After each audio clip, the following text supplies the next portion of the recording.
Palestra 3, 2017, do Evangelho segundo o Espiritismo, capítulo 10, Bem-aventurados os que são misericordiosos. Não julguem para não serem julgados. Aquele que estiver sem pecado, atire a primeira pedra. Itens 11, 12 e 13. Pai, eu me arrependo dos meus pecados, venha ao meu coração, eu farei de Jesus o meu modelo e guia.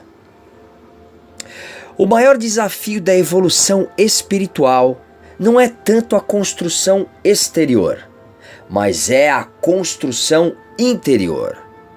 Porque o estado de felicidade ou o local do espírito onde ele reencarnou será um convite para ampliar as suas condutas, o seu aprendizado, o seu comportamento. Ele está sendo convocado para se reeducar.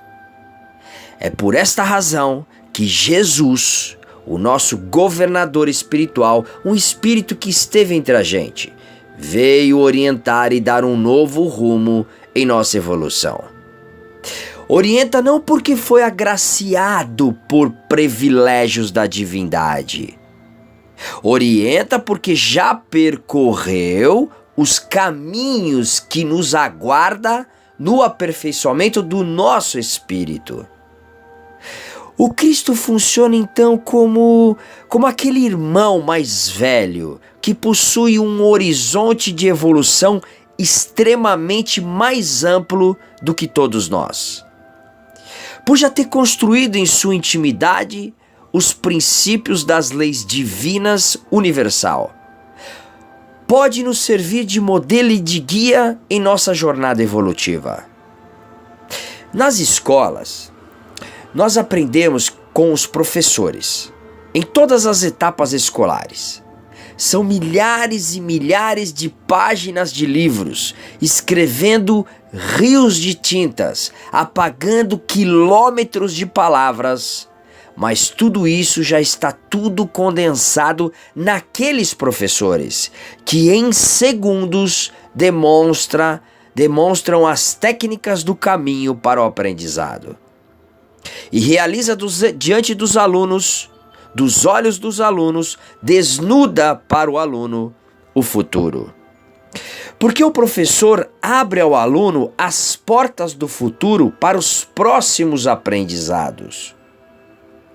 Assim também é o Cristo, um professor que detém todo o conhecimento, todas as técnicas do caminho para o aprendizado e que em segundos, em um gesto, em uma palavra, em um exemplo, nos entrega uma garrafa de suco concentrado de conhecimento e que teremos que diluir com água para podermos beber. Portanto, no nosso caminho do aprendizado, podemos variar no percurso, mas não temos autonomia para alterar o nosso destino de chegada. E a chegada de todos nós é a condição de espíritos puros. Essa determinação partiu do nosso Criador. Todos nós seremos espíritos puros, independente do seu estado de entendimento ou evolutivo hoje. Todos nós seremos anjos, e esta é a finalidade de todos nós. O Espiritismo veio libertar o Cristo e permitir que ele se apresente tal qual ele sempre foi.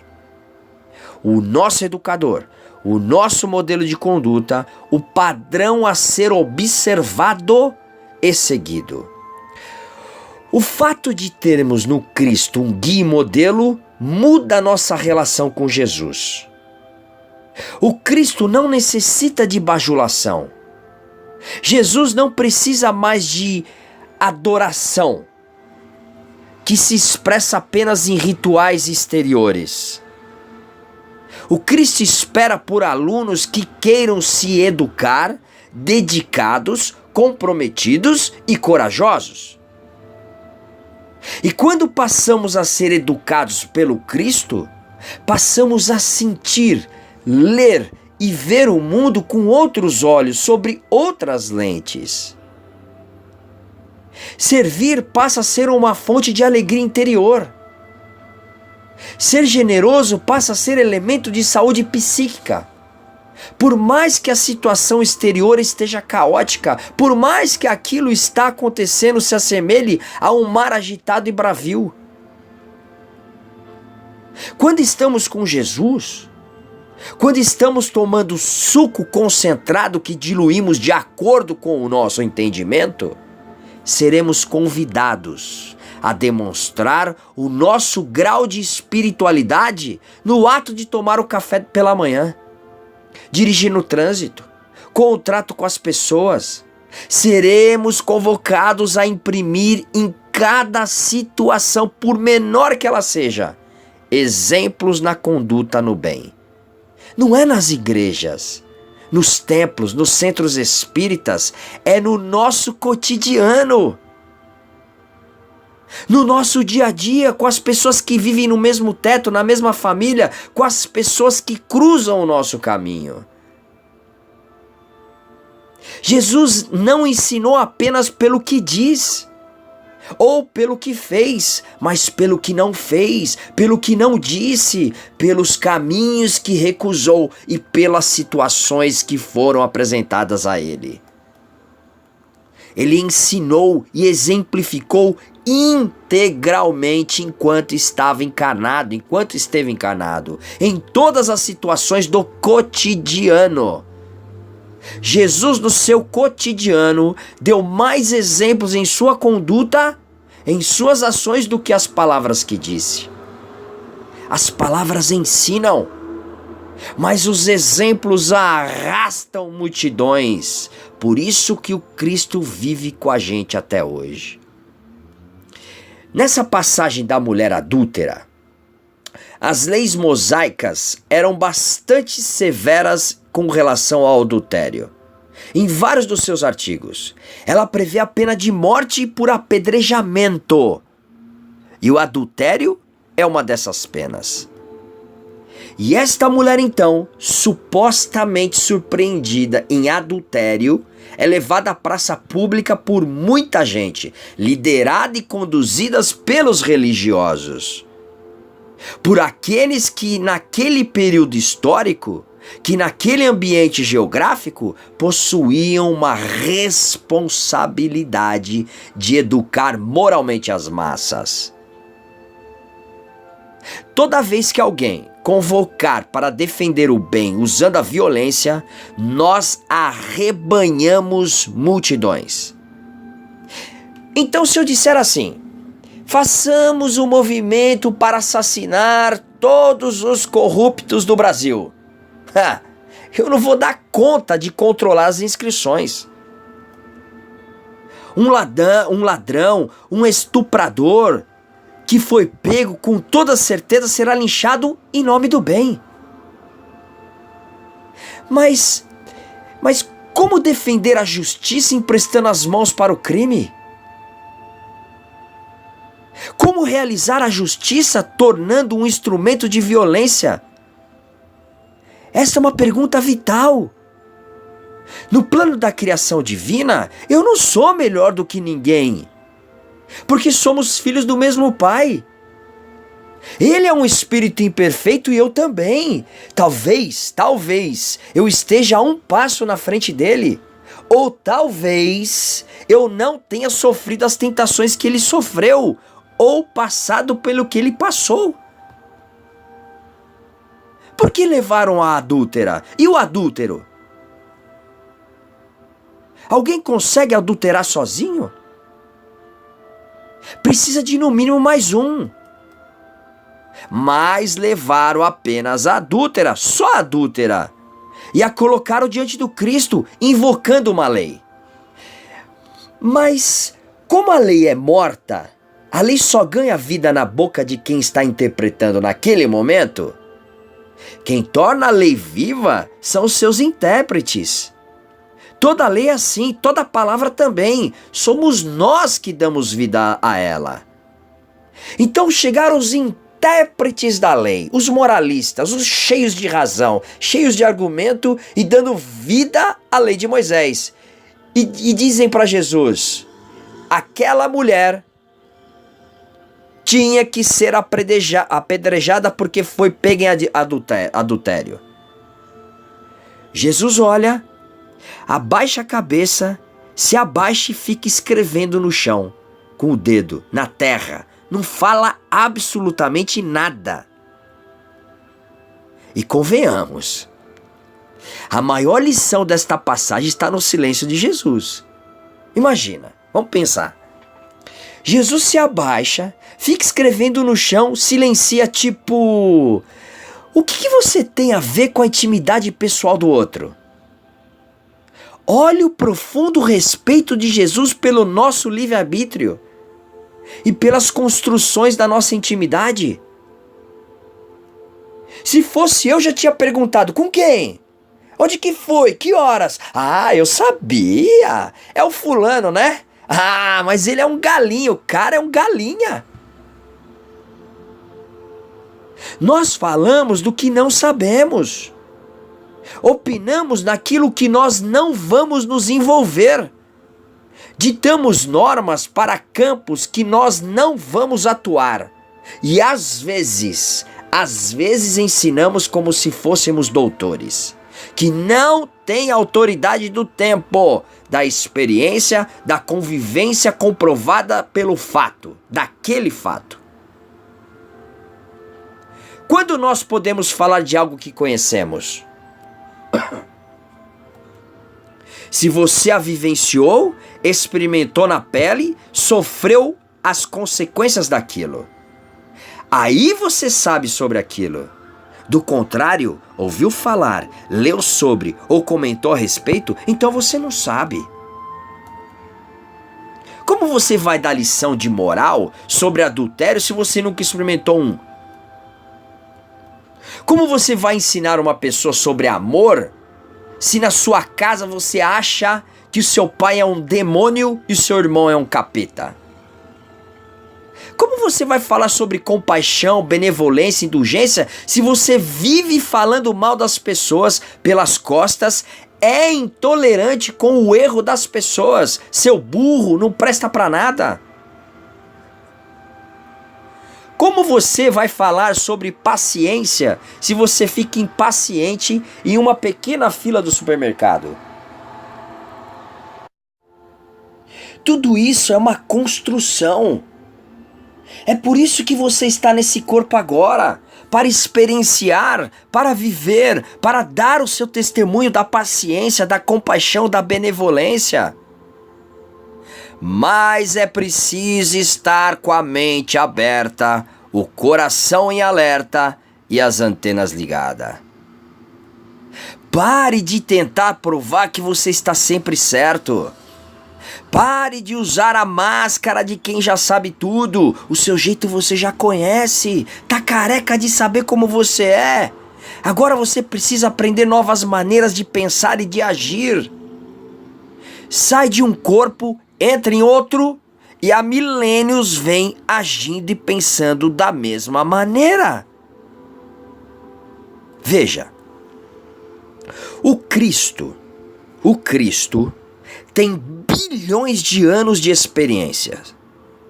O orbe onde ele viveu deixou de existir há mais de 10 bilhões de anos atrás.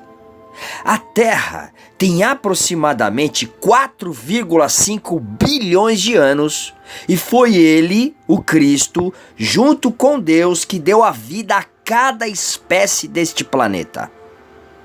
É o Cristo que governa esse planeta.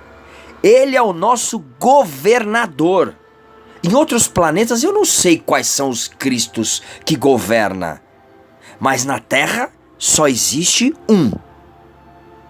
Com toda a sua experiência, é Jesus quem governa esse planeta. Bilhões de anos de experiência evolutiva e silenciou. Quem você acha que é? Quem você pensa que é? Então, Os doutores da lei, os encarregados naquela época de educar as massas, forçaram o posicionamento do Cristo. Está escrito nos livros sagrados: Moisés manda que ela seja apedrejada. E você, o que diz? Ah, meu amigo. Bom, aí a questão saiu do âmbito da fofoca pessoal de quem está traindo quem e entrou no âmbito da moral. O padrão moral do Evangelho do Cristo. E Jesus, em uma absoluta superioridade intelectual e moral, diz aquela célebre frase: aquele dentro de vocês que tiver sem pecado, atire a primeira pedra. O pensamento de Jesus é tão rápido, tão seguro, que as pessoas ficavam paralisadas, sem saber para onde ir. As pessoas não tinham como argumentar com um espírito daquele porte. Então elas ficavam completamente magnetizadas e atordoadas. É claro! Claro! Bilhões de experiências evolutivas na nossa frente. Mérito dele. Foi ele que construiu todo aquele conhecimento, como nós também estamos construindo para chegar um dia nas mesmas condições de Jesus. Agora, a pergunta que vale R$1 milhão: por que Jesus falou: se alguém que não tiver pecados, atire a primeira pedra? Alguém aqui já presenciou uma assembleia de anjos para apedrejar o outro? Alguém aqui já presenciou um exército de anjos justiceiros se reunindo para matarem os corruptos, os assassinos, os ladrões? Não. Sabe por quê? Porque o mal, depois que passa da razão, ele se transforma em uma doença. E os espíritos puros, como Jesus, atuam como médicos. Por isso, ele é o médico das almas. Sejamos transparentes e honestos em nossas práticas. Não temos autoridade moral para apedrejar quem quer que seja. Não temos autoridade moral para falar de qualquer pessoa. E aquele que tem, não apedreja, não fala mal, sabe que essas pessoas estão em seu momento de aprendizado, em um momento de evolução. Por quê? Porque apedrejamento, falar mal das pessoas, cuidar da vida dos outros, não é eficaz e nem eficiente, só traz a discórdia entre as pessoas.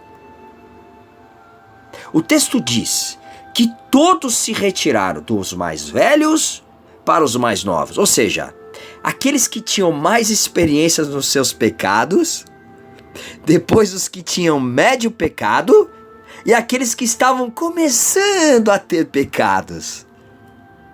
Atirem a primeira pedra quem não tiver pecado. Quem não errou, quem nunca falou mal de outra pessoa, quem nunca criou uma desavença, por menor que seja, ou inconscientemente.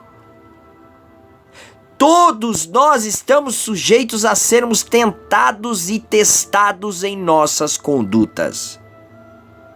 Porque não somos criaturas evoluídas ainda.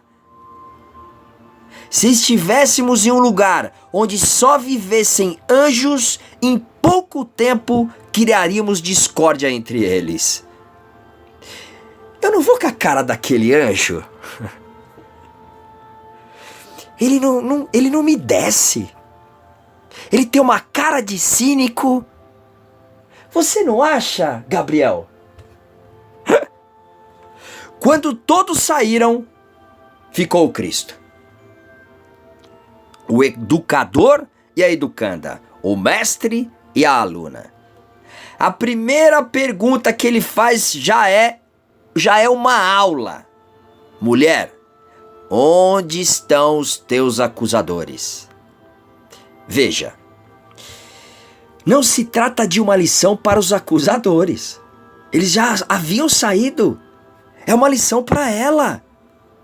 É como se ele quisesse sugerir: nós atraímos as pessoas e as circunstâncias que expressamos em nossa intimidade, no nosso desejo, na nossa vontade.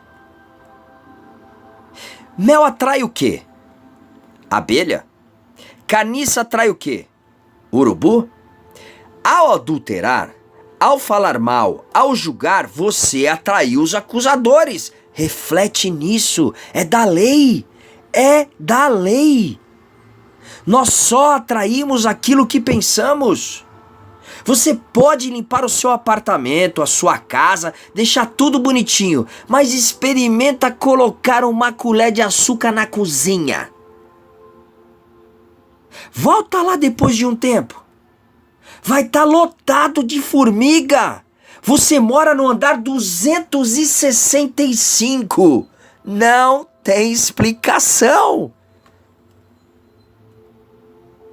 Depois que Jesus pergunta onde estão os seus acusadores, a mulher toda envergonhada diz: eles se foram. Por causa dela? Não. Por causa do Cristo? Também não.